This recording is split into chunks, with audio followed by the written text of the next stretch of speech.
guys, welcome to GNSK World. ரொம்ப மந்த்துக்கு அப்புறமா இப்போதான் என்னால் ஒரு வீடியோ ப்ராப்பராக பண்ண முடிஞ்சுது. ஏன்னா கொஞ்சம் ஹெல்த் இஷ்யூ இருந்ததுனால என்னால் வீடியோவே பண்ண முடியல. பட் ஆனால் இன்னைக்கு நான் சூப்பர் டயர்டாக இருக்கேன். ஏன்னா எஸ்டர்டே நைட்டில் ஆரம்பிச்சு பிளானிங், அப்புறம் திங்ஸ் எல்லாம் கலெக்ட் பண்ணுறது, வீடையே ஒரு வழி பண்ணி வச்சுருக்கேன். நான் உங்களுக்கு என் வீட்டை காட்டுற பாருங்க. இதனால தான் மோஸ்ட்லி நான் வீடியோ போடுறதுக்கு ரொம்ப டிலே ஆகும். வீட்டில் இருக்க ஆல்மோஸ்ட் எல்லா திங்ஸையும் நான் எடுத்துருவேன். அதான் ப்ராப்ளம். இங்கே பாருங்கள், நான் ஒரு வீடியோ பண்ணுறதுக்காக ஃபுல் வீட்டில் இருக்க திங்ஸை தான் எடுத்து இப்படி போட்டு வச்சுருக்கேன். ஆனால் ஒரு விஷயம் பார்த்தீங்கன்னா, நான் ரொம்ப அதிகமாக செலவு பண்ணி எந்த கிராஃப்டையுமே பண்ண மாட்டேன். வீட்டில் எதெல்லாம் இருக்கோ அதெல்லாம் கொஞ்சம் கொஞ்சமாக கலெக்ட் பண்ணி வச்சுருப்பேன். ஸோ என்னைக்காவது ஐடியாஸு இல்லை ஏதாவது ஃபங்க்ஷன் வரும்போது இதுக்கு அந்த கிராஃப்ட் உதவுமான்னு சொல்லிட்டு வீட்டில் இருக்க எல்லா திங்ஸையும் நான் எதெல்லாம் கலெக்ட் பண்ணி வச்சுருக்கணும் அது எல்லாத்தையும் ஒன்றா எடுத்து பார்த்துட்டு அதுக்கப்புறமா தான் ஏதாவது ஐடியாவே நான் யோசிக்கிறது. ஸோ அது மாதிரி இன்னைக்கு நான் கணபதி மண்டபம் செஞ்சுருக்கேன். கண்டிப்பாக அது எல்லாருக்குமே ரொம்ப பிடிக்கும். என்னோட சேனலை பார்த்துட்டு லைக் பண்ணுங்கள், ஷேர் பண்ணுங்கள், சப்ஸ்கிரைப் பண்ணுங்கள். இந்த மண்டபத்தை இப்போ நம்ம எப்படி பண்ணுறதுன்றதை பார்க்கலாம் வாங்க.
இதான் நான் பண்ணது. எனக்கு இது 1 day எடுத்தது. ஏன்னா ஐடியாஸ் தென் என்ன திங்ஸ் யூஸ் பண்ணலான்றதுனால எனக்கு இவ்வளோ டைம் எடுத்தது. பட் ஆனால் நீங்கள் இந்த வீடியோவை பார்த்துட்டு நீங்கள் இந்த திங்ஸ்லாம் ப்ராப்பராக வாங்கி பண்ணிங்கன்னா உங்களுக்கு நார்மலி ஆஃப் டே தான் ஆகும். ரொம்பவே நல்லா வந்திருக்கு. நம்ம இது நார்மலாகவே பூஜை ரூமில் வைக்கலாம்.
குட்டியாகவும் இல்லை, நல்லாவே கொஞ்சம் பெரிய சைஸ்லேயே இருக்கு. இப்போ கிருஷ்ண ஜெயந்தி வேற வருது. நீங்கள் வேணும்னா இது ப்ளூ கலரில் இல்லை எதுலையாவது மாற்றி பண்ணிங்கன்னா கிருஷ்ணருக்கும் பார்க்கறதுக்கு அழகாக இருக்கும்.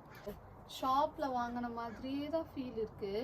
நம்ம லைட்டே போட வேணாம். இந்த கலர் நம்ம சூஸ் பண்ணதுனால லைட்டே இல்லாமையே நம்மளுக்கு ரொம்ப அழகாகவே தெரியுது. ஈஸியாக நம்ம பண்ணிடலாம் வீட்லேயே. என்ன ஒரு 3 to 4 hours ஸ்பெண்ட் பண்ணிங்கன்னா உங்களுக்கு அழகான கணபதி மண்டபம் ரெடி ஆகிடுது. செலவே இல்லாமல் ஆல்மோஸ்ட் ஒரு 50 rupeesங்க. மோர் தென் 50 rupeesக்கு மேலே இதுக்கு செலவே ஆகாது.